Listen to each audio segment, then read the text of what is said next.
Thursday, October 29, 2020, felt like any normal day in Wentworth. The sun was shining, cars moved along Marine Drive, and life went on. At the corner of Blackpool Road, a white Toyota Etios was parked by the side of the road. Its driver had no idea that in just a few seconds, he'd be caught in one of Durban's most shocking assassinations. From a nearby house, Simone Jasmin stepped outside. Simone wasn't just feared, she was respected, loved by some, and hated by others. To many, she was a protector. To others, a dangerous enemy. She walked toward the car, calm and unbothered. But just as she reached for the door, a burst of fire ripped through the quiet afternoon. Bullets tore through her at point-blank range. It was fast, cold, brutal. In seconds, Simone was dead. This is the story of the hit that took out Durban's biggest female lord. To understand who Simone is, you have to understand where she came from. Wentworth isn't just a township south of Durban's busy port. It's a tough place, known for hardship.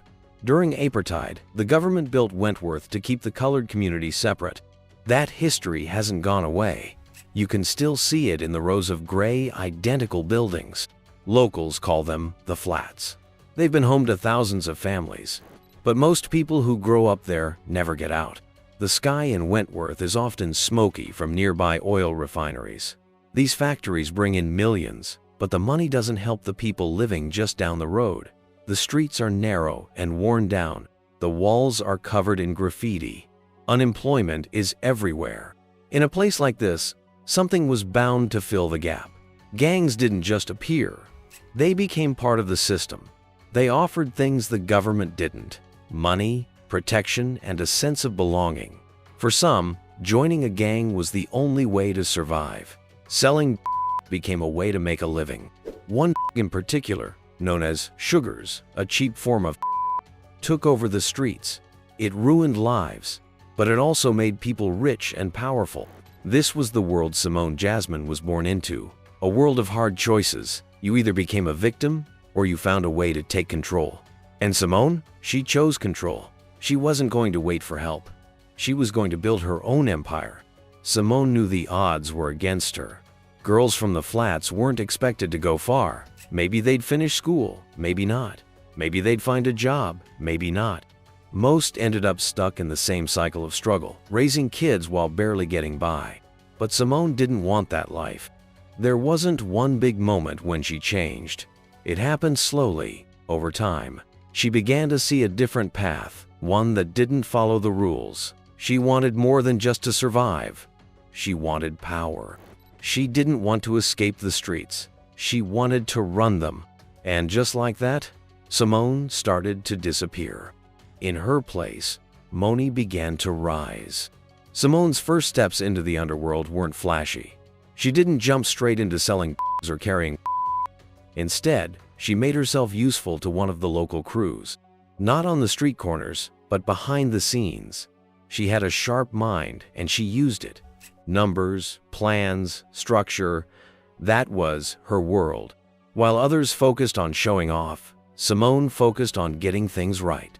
She probably started by handling money. She watched how the moved, how deals were made, and how debts were collected. She saw every mistake. Men around her were often careless, driven by ego or greed. Simone wasn't like them. She was patient, smart, and disciplined. She didn't need to prove herself with a She proved herself by keeping the crew organized and profitable. Over time, she became essential. The crew didn't just value her, they depended on her. She was the one making sure everything ran smoothly. She was the one they trusted when money went missing or things got complicated. And in the world of crime, trust is everything. With this new role came real power. The money she earned gave her more than just a better lifestyle. It gave her control. She could help people. She could fix problems. In the flats, that kind of power changes how people look at you. She wasn't just Simone anymore. She was someone people listened to, someone people respected. This early success was proof that she had made the right decision. She had done enough watching. She had learned the game, and now she was ready to run it herself. Starting her own crew was the biggest risk Simone had ever taken. In Wentworth's criminal world, That move meant picking a fight. You couldn't just decide to take a corner or run your own operation. You had to earn it or take it, and that always came with danger. But Simone didn't back down. She handpicked a small team of people she trusted completely. People in the streets had already started calling her Moni. It was short for Simone, but it also said something more. If you worked with Moni, you got paid. She was sharp with money, always in control, and always a step ahead. As her territory grew, so did her name. Word spread fast across Durban's south side. People began to speak of her like a legend. They called her the Queen of the South. She didn't choose the name. The streets gave it to her. It was their way of showing respect, fear, and a bit of awe. Her reign had officially begun. At the height of her power, Simone Jasmin ran her empire like a proper business, not some messy street crew. If you looked closely, it almost worked like a big company. And Simone was the boss at the very top, making every major decision. Her operation was organized and disciplined. She controlled the main supply routes, making sure the kept coming in. The two main products were sugars, a cheap and highly addictive type of and tablets, a popular street in South Africa. These were her inventory, and they flowed through her network like water through pipes. Just below Simone were her trusted lieutenants. Each one managed a specific zone within Wentworth or nearby areas. Think of them as her inner circle, the people who made sure her orders were carried out. They oversaw distribution, settled disputes, and kept everything running smoothly. Below them were the street dealers and runners. These were the foot soldiers, the ones you saw on corners, in alleys, or moving quietly through the flats. Everyone knew their place. Money moved up the chain, and anyone who lost product or tried to steal faced serious consequences. This system worked like a machine, and the money it brought in? It was massive. Simone lived a life that most people in Wentworth could only dream of, but her wealth wasn't just about comfort. It gave her power, real power, the kind you can't buy with just cash, the kind that makes people listen when you speak and stand aside when you walk through the neighborhood. But Simone didn't rely on money and fear alone. She was much smarter than that. She knew that if she wanted to stay in control, she had to win over the people too. So she created another identity, one that made her almost untouchable. To many in Wentworth, she wasn't just the queen, she was the godmother. This side of her was carefully crafted.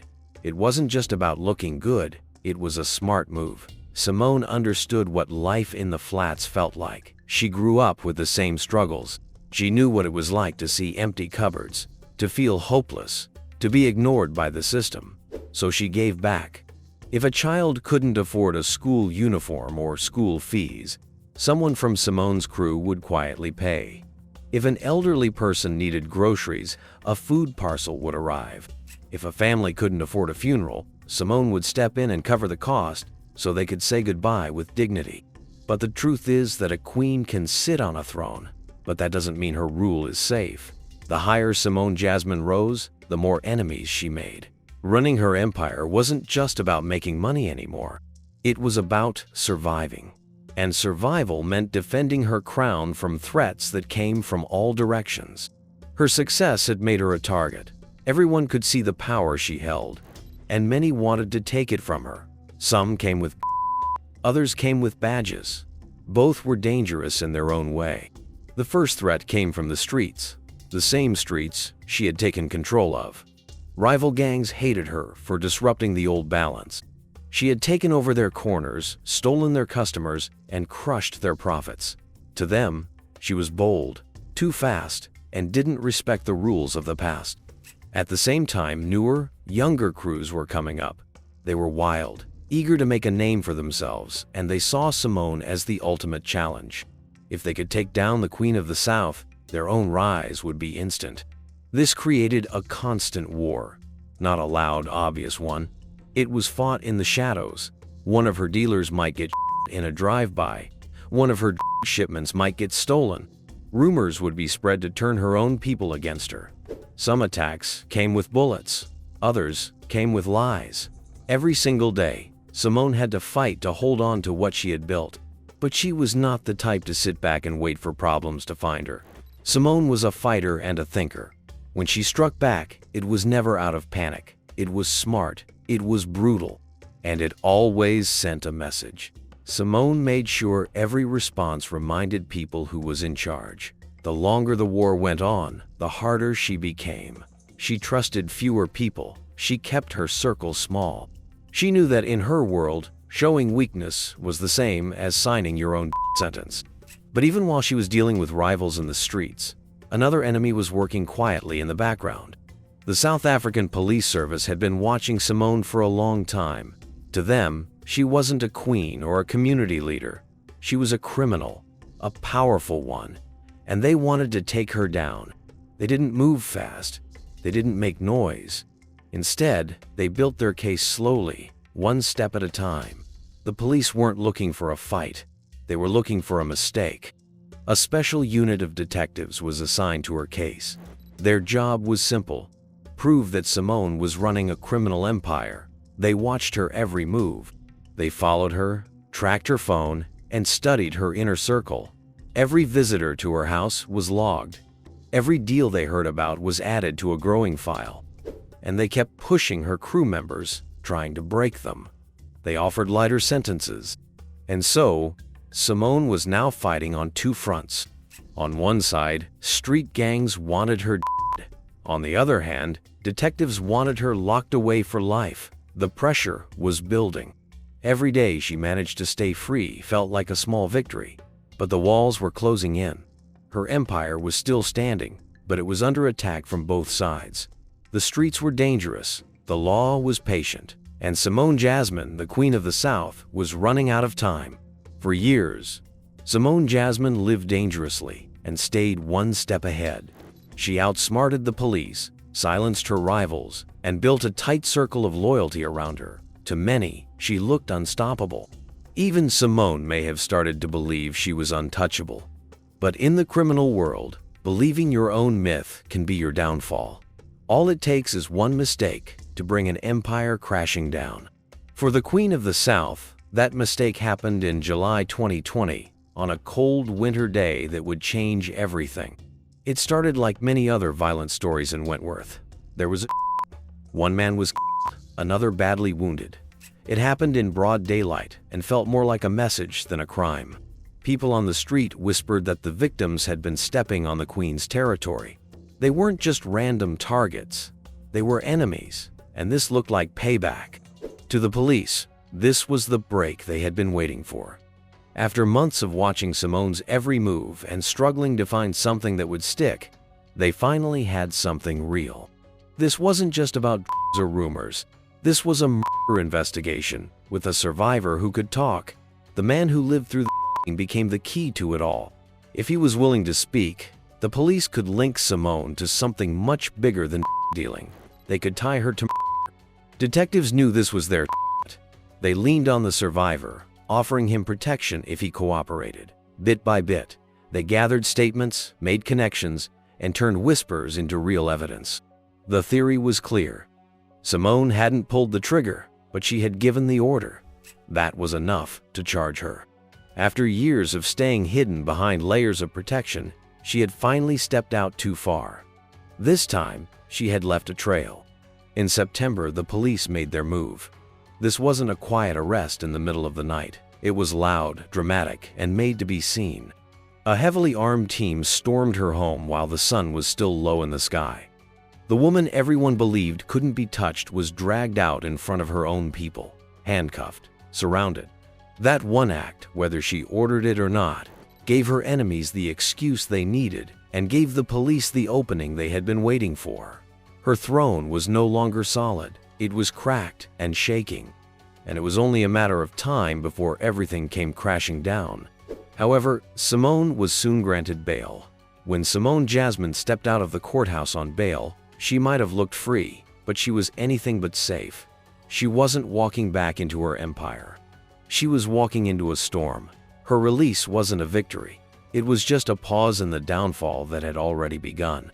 The end came quickly for Simone Jasmin on the afternoon of Thursday, October 29, 2020.